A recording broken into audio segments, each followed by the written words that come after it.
Olá, fãs do rock, sejam todos bem-vindos a mais um vídeo do blog Cena Rock, nosso blog que está no site do Correio do Povo.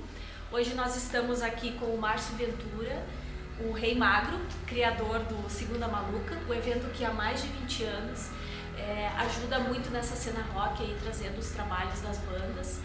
E hoje então nós vamos ter esse bate-papo muito especial. Mas antes eu queria lembrar a todos então que o nosso blog, pouco mais de um mês já, está no site do Correio do Povo, acompanhe lá. Temos conteúdos, todo o conteúdo para movimentar a cena rock no estado, shows, eventos, lançamentos, EPs, discos, tudo sobre as nossas bandas, principalmente as bandas daqui. Estamos também nas redes sociais, curtam lá, no Facebook, no Instagram, Cena Rock CP, tanto no Facebook como no Instagram, Cena Rock CP. E vamos logo ao que interessa, né, esse bate-papo aqui com o Rei Magro.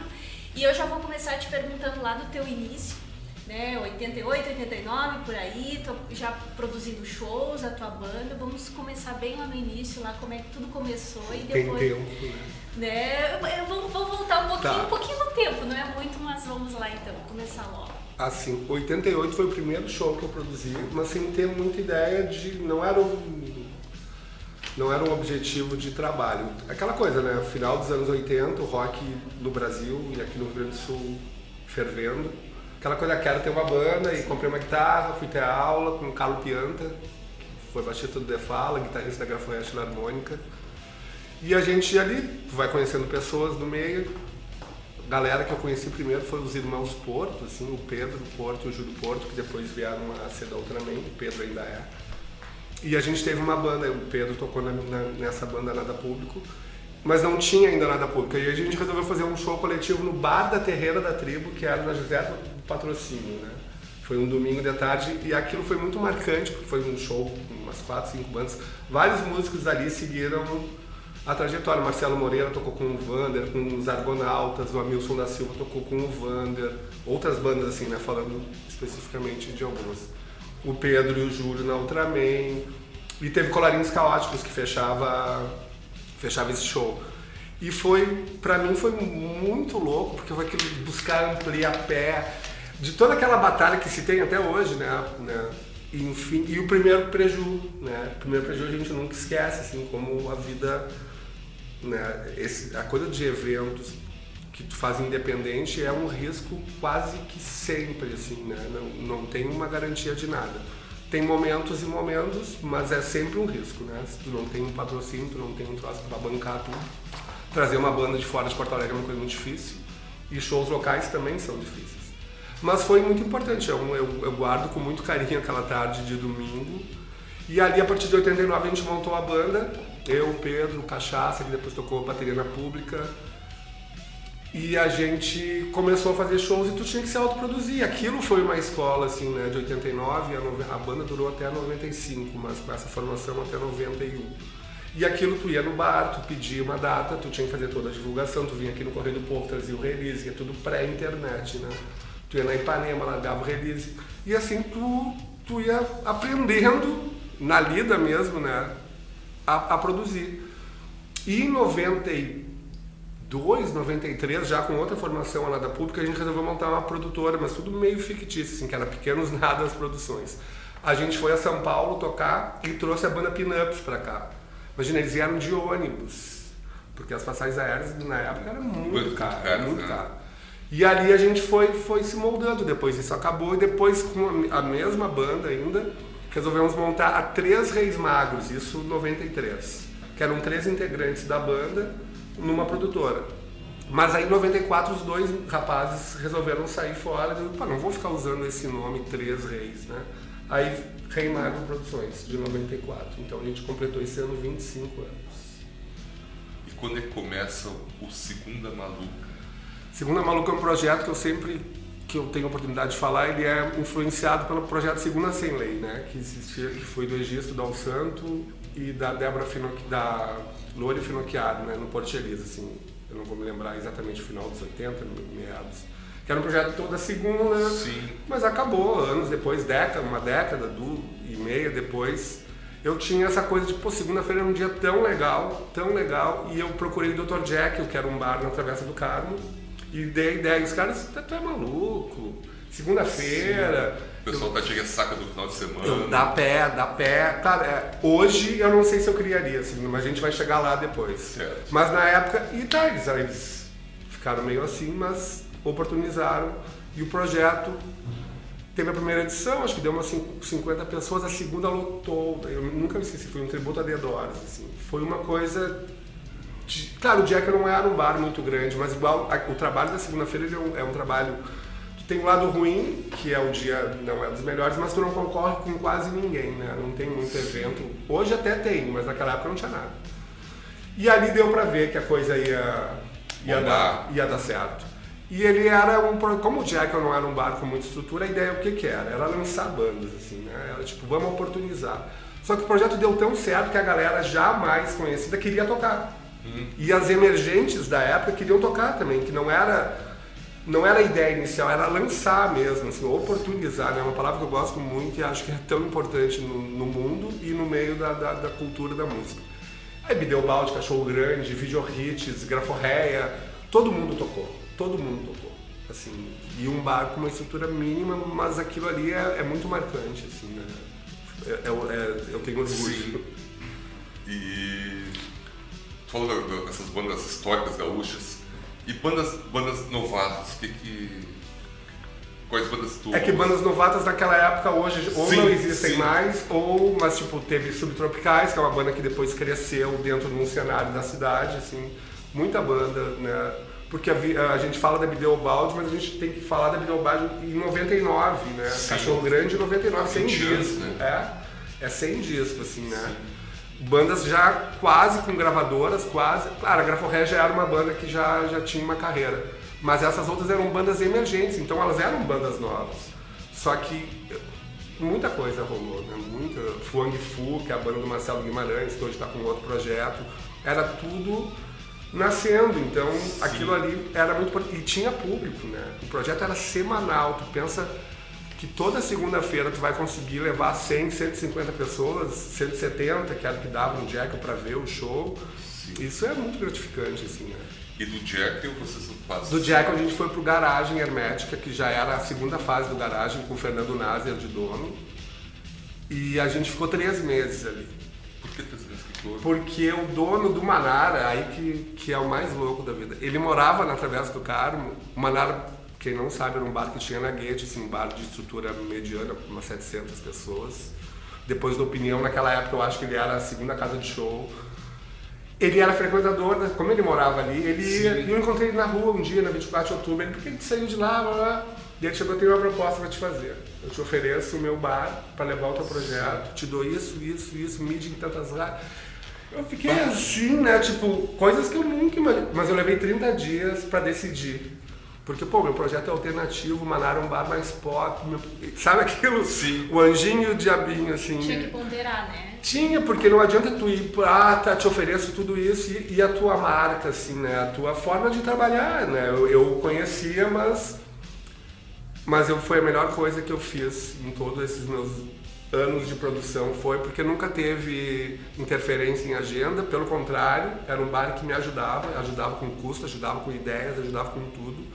Ele teve o primeiro ano, o Manara ele tinha 2 palcos, né? Então ele tinha um andar de cima do Manara, que era quase um bar underground, assim, cabia umas 200 pessoas. Ele ficou um ano ali, desceu. Ali abriu um leque pro projeto, porque ali a gente começou a trazer bandas de fora. Funk Como Legusta, pela primeira vez que tocou em Porto Alegre, foi no Manara. Los Hermanos, que é um show clássico do bloco do Eu Sozinho, 2 vezes no Manara. Benegão. Então ali foi um leque, só que o Manara era um bar que gastava muito para manter, enfim. E o bar acabou fechando. Só que daí o projeto ele já tinha crescido. E eu nunca vou esquecer que a diretora lá da Bandeirantes, da Ipanema, ela não era diretora, ela trabalhava no comercial da rádio. Ela ficava sempre me fomentando, assim, vai pro Opinião, leva esse teu projeto pro Opinião. Ficou aqui na minha cabeça até um dia que eu fui fazer uma reunião com eles e o projeto foi pro Opinião em 2013 e ficou até 2017.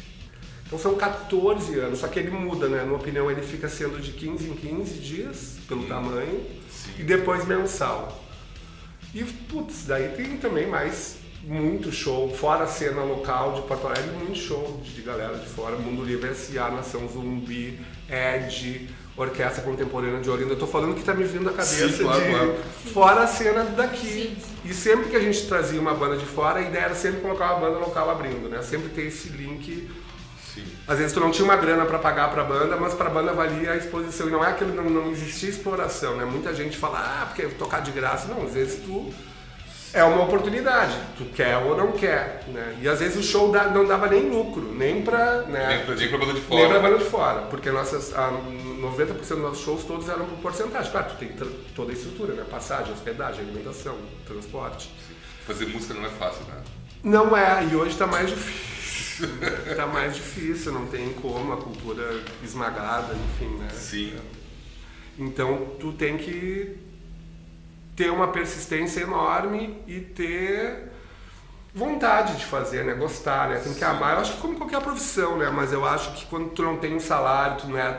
A vida é difícil, assim, te angustia, mas tem os momentos prazerosos que parece que isso acaba te dando né? Sim. Um respiro, assim, porque a grana, todo mundo precisa de dinheiro para viver, e não é demagogia, quem é próximo a mim sabe que... Mas não é o principal, né? Nunca vai ser, assim, na minha forma de ver o mundo, né? Então, tu tendo a grana para tu manter... Óbvio que eu falo por mim, sim, né? Claro. Sim. E tu conseguir pagar tuas contas e tocar e fazer... A coisa que mais me frustra na vida não é não poder comprar X coisa, é poder não trazer o show que eu gostaria de trazer. É meio doentio, talvez. Não, mas isso é me coisa frustra. de quem realmente gosta do me que faz, frustra, né? eu gostaria de estar fazendo muito mais coisas, de trazer muito mais. Mas a gente está num momento que a grana tá dura, tá dureza para todos, né? Sim. Então a gente vai fazendo conforme, vai dançando conforme a música, literalmente. E ainda mais esse estilo de rock, né? E não é um momento no Brasil que, né, a gente sempre viveu de ciclos. Por que tu acha que o rock tá em... Nós temos baixa não é a palavra não é baixa. certa, mas... Nós temos uma cena forte, né, underground, mas nos grandes meios não aparece, porque... Mas sempre foi um pouco assim, né? Não teve a onda do axé, da lambada, a mídia, a grande mídia paga isso para ver, literalmente, ou recebe para tocar. E os espaços que tocavam isso cada vez menos. Claro, daí vai dizer, a internet ela é maravilhosa, mas ela, ao mesmo tempo ela te lança muita coisa, né? Sim. É muita informação, para tu absorver, é diferente. Antigamente tu tinha rádios, tinha Ipanema, tinha Fluminense no Rio, tu tinha espaços que... A maldita. Né, tocavam esse som. Mas eu acho que se esse papo, vai acabar, vai morrer, não vai. Tudo são fases, né? A gente está vivendo, só que ao mesmo tempo a gente vê uma produção enorme de artistas, né? Enorme. Sim. O que me preocupa mais é a coisa local, assim, da cidade. No Brasil eu vejo muita coisa efervescente, assim. Porto Alegre, Rio Grande do Sul, eu não vou falar de outras cidades que eu seria leviano por não morar em Caxias, em Pelotas, né, em Rio Grande. Mas Porto Alegre a gente vê uma cena meio morna hoje, eu diria, assim. Claro que eu sei que tem um monte de coisa acontecendo, mas a gente já teve muito mais coisa acontecendo. E aí vem por falta de espaço para tocar, por falta de espaço para ajudar a divulgar, por falta de interesse mesmo. O público vai se renovando e a gente está num momento diferente, eu acho, né? As pessoas preferem ir numa festa do que num show, e isso é fato, assim, né? Eu trabalho há muito tempo com isso e tu vê esse movimento. E pessoas que estão numa festa que poderiam estar no show, mas preferem, talvez até pela falta de dinheiro, de tu ter que fazer escolhas para... Querendo ou não, isso é diversão, né? É entretenimento das pessoas. Tu vai cortando, tu vai... E a gente vai tocando barco. Isso. E o que esperar nos shows segunda-feira? Quero que tu fale da banda que é o segunda-feira. Cara, o Mundo Livre S.A. é uma banda que eu tenho um carinho, um respeito absurdo, assim. É a banda que eu conheci quando lançou o Sam Esquema Nós, o primeiro disco. Eu tinha a minha banda, mas nem, né... E eu adorei o disco, assim, é aquela onda anos 90, né, que vem Planet Ramp, Mundo Livre, Chico Science, é uma outra leva, né. E eu assisti um show deles na Opinião, não vou me lembrar o ano se era desse disco, mas enfim, aí foi a vida. Eu tava no Opinião e surgiu a oportunidade de fazer 2004 foi. O Outro Mundo de Manuela Rosário, era o lançamento desse disco. Eles não vinham pra cá há 6 anos. E surgiu, eles iam estar em Londrina, o produtor entrou em contato com a Opinião passou a bola pra mim.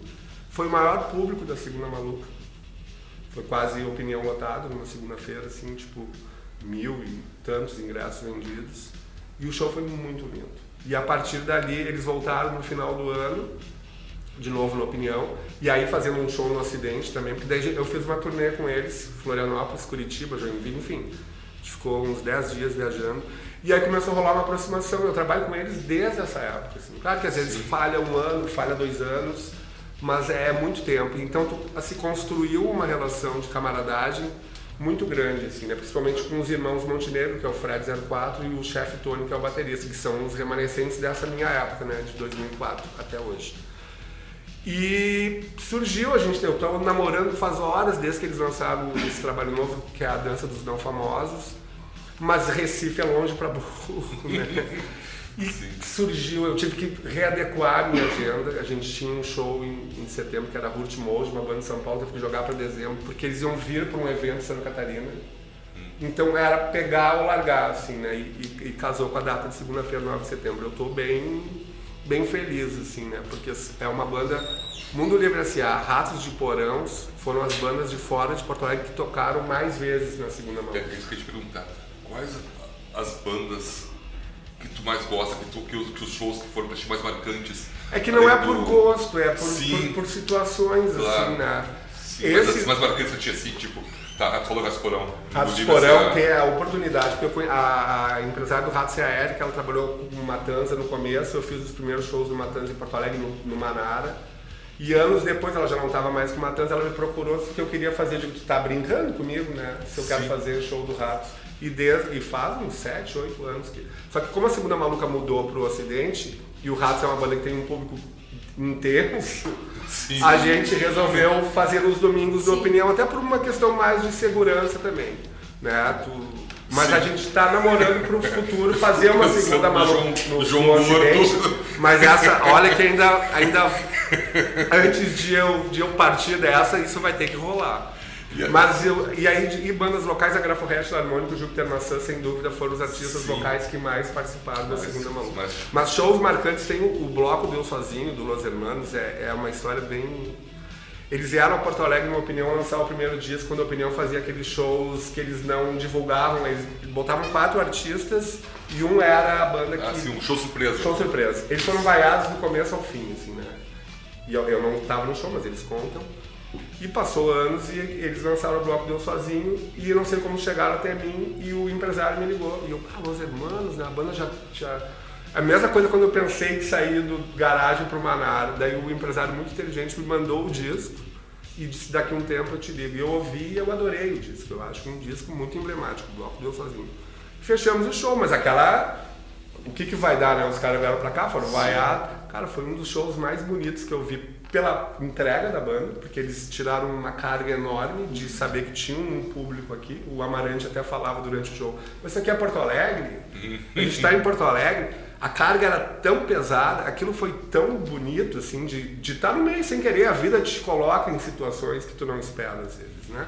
Como o Ratos de Porão, como o próprio primeiro Mundo Livre que eu fiz, e tu tá presente nisso e de alguma forma conseguir fazer isso acontecer é bacana. É isso que eu falava antes, isso é muito mais do que dinheiro. Sim. E até quando tu te vê produzindo shows? Se eu pudesse, eu não produziria mais. Se eu pudesse, eu ia morar na praia. Mas podia ser uma vida bem simplinha. Minha vida é simples aqui também. E podia, sei lá, ter um mercadinho ou ter um café. É que a gente vai ficando velho e vai cansando, né? E vai cansando. Mas eu ainda estou com 50. Mas ainda... Muito jovem. Não, mas é que a carga emocional é forte. Assim, tem que se dedicar muito, é forte. Né? E eu ainda, por um lado, me sinto mais aliviado porque eu não tenho filhos, assim, né? Porque se eu tivesse filhos, eu acho que talvez a minha vida já teria mudado de rumo.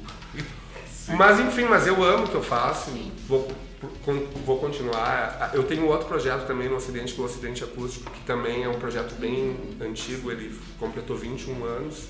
E em março a gente vai chegar a 1000 edições do projeto. Tem que fazer uma festa. Vamos fazer o festão, vamos fazer 2 noites, a 1000. Dá pra voltar, né? 1000 e 1001 edições. Aí a gente vai fazer um evento muito bacana. Só que o Ocidente Acústico ele sempre foi mais focado com a cena da cidade, assim. Não que a Segunda Maluca não fosse, mas ele é um projeto para fomentar as coisas.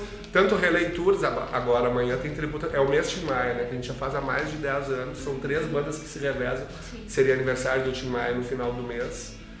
E é um mês muito bacana que as pessoas adoram, assim, tipo, eu poderia dizer que esse é o nosso mês carro-chefe, assim, porque, e ele é bonito, porque a obra o Tim Maia é um cara que não era roqueiro, mas um dos mais roqueiros, né, pela forma de ser, enfim, então, isso me orgulha, né, pô, chegar a 1000 edições, quando eu tava lá, quando a gente completou 100 edições, eu disse, cara, não é possível, né, 100 edições. 100 edições não são 100 shows, que às vezes tu tem 2 shows numa mesma noite, né? E aí depois 200, 300, e também, ó, amanhã é 980, pode faltar 20. Isso me orgulha muito, assim, sim, e obviamente se o Fiapo Bart, o proprietário do Ocidente, não tivesse acreditado nisso e segurado a barra nos momentos piores que eles vêm e voltam, né? Não teria continuidade, né? Claro. E agora esse sucesso, então? Eu não sei se é sucesso, mas é... Não só pela quantidade, né? Não, eu digo de conseguir ter um projeto em Porto Alegre sem grana, né? A grana é do bolso, é suado, eu tenho orgulho mesmo, cara, e falo porque eu tenho orgulho. O que eu me orgulho são meus projetos terem tanto tempo e passado por tantas turbulências. A Segunda Maluca sai do Opinião porque o Opinião acabou ficando muito grande.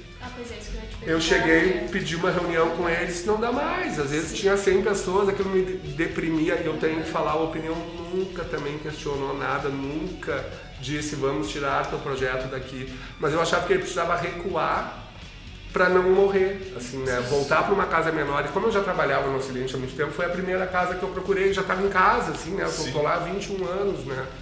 E o Fiapo topou e a gente está lá. Mas eu tenho o maior carinho e admiração e respeito pela Opinião, porque ele fez meu projeto chegar numa dimensão que eu saí do Dr. Jack, que era um bar bem pequeno, para chegar na Opinião, que era a maior casa de shows assim, de Porto Alegre. Puxa, né? Sim. Não tenho o que falar. Foram muitos anos na Opinião. 14 anos. Muito tempo, muita história. Chorei na última edição. Percorri cada cantinho do bar, assim, tudo é bem louco, assim, move a emoção, né? Eu duvido que quem trabalha com arte não tem um lado emotivo e que tu... Mas a vida seguiu, né? Lágrimas para seguir em frente. Vocês têm que, enfim, reformular. Tem que se reinventar, tentar se reinventar. De guerra, recuar para prosseguir, né? Resistir, né? Uma palavra tão em evidência e tão precisa. E continua dando certo essa história da segunda-feira, né? Continua, mas o público diminuiu bastante, assim, comparando com a história do Jekyll e do Manara, que era semanal, hoje tu não consegue, só se tu tiver artistas muito fortes para fazer as pessoas saírem de casa. Mudou tudo, né? A violência, a falta de dinheiro, a falta de apoio, né? Então, mas se tu tem atrações que tu sabe que elas são fortes, então tu vai ter uma noite boa, mas não dá pra trazer uma banda de fora todo mês. A gente fez o Ataop e os Punks, que foi muito legal, o show tava cheio, não tava lotado, mas tava cheio. E é uma galera de uma geração que não é jovem, então...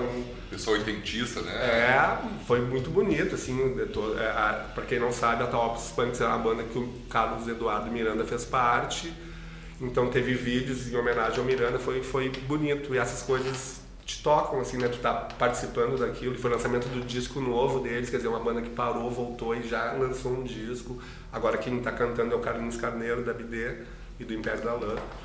Então essas coisas são bacanas, é isso que eu acho que te mantém vivo e com vontade de produzir mais, né? E pra encerrar, já tem muito livro na feira, já tem outras bandas na tua cabeça pensando nos próximos? É isso que eu falei, eu penso o tempo inteiro, só que tem coisas que não dá pra viabilizar no momento. Sim. A gente vai jogando, a gente vai ter mês que vem o Inimigo, que é uma banda do Juninho, uma banda de São Paulo. Juninho, quem não sabe, é o baixista do Rato de Porão. Nessa banda ele toca guitarra, lançando o disco deles. Em dezembro a gente tem a Hurt Mode, que é uma banda instrumental de São Paulo. Em novembro a gente já tem um show, é uma banda local, mas eu não posso falar ainda, porque o vocalista ontem pediu para esperar até a reunião. Sim. Mas é uma banda que não tá tocando, mas é uma data emblemática, também é 20 anos dessa banda. E vai ser em novembro, mas aí a gente vai mandar os releases. Não, claro. Só não vou falar porque ontem eu já tava louco pra falar e ele, não, espera a gente se reunir. Mas assim que puder falar, tu nos fala. Claro. E eu vou falar o que eu falei em off, e eu fico muito feliz por esse espaço existir. Isso dá um alento enorme. Vocês que não trabalham com isso não sabem a dificuldade que é espaços para divulgar as coisas, principalmente as coisas da cidade, na música, do rock, do alternativo. Como eu dou parabéns aos bares que resistem trabalhando com isso, Signos, que é um bar pequeno, mas ele é um garagenzinho, assim, garagem, porque eu sou da época... Joaquim Nabuco. Isso, eu sou da época do garagem hermética. Eu acho que são esses espaços que vão fazer as coisas serem mais fortes para o futuro. Legal. Eu tenho só a agradecer. Eu agradeço. Muito obrigado. Obrigado. Obrigada. Nosso muito obrigada mesmo, Rei Mago. Convidamos a todos, então, continue, quem ainda não... Difícil, mas quem ainda não conhece, por favor, acompanhe Segundas Malucas. Ocidente Acústico, acompanhe, é um trabalho super bom. Segunda-feira é um dia muito legal, sim, né? Eu acho, eu sou suspeito, mas eu acho. É um dia maldito, mas é charmoso pra chuchu. Isso, então tá bom. E continue acompanhando o nosso blog, né, no site do Correio, nas redes sociais também, Cena Rock CP, Facebook, Instagram. Muito obrigada a todos que nos acompanharam. Ela é a Ana Lécia, eu sou o Chico Isidro. Pois né? Então, é bom se Os apresentar. malucos do rock aqui do A gente Povo. estava muito emocionado com o nosso entrevistado, esquecendo de lembrar quem somos, Ana Lécia, Chico. O Chico, então, comigo tocando o blog, a gente fala do blog, nós somos nós, então estamos lá. Tentando movimentar a cena e usar esse espaço, então, da melhor forma. Então, curtam, acompanhem, leiam. É isso aí, muito obrigada a todos. Até o próximo vídeo. Esperamos fazer mais um muito em breve. Até mais.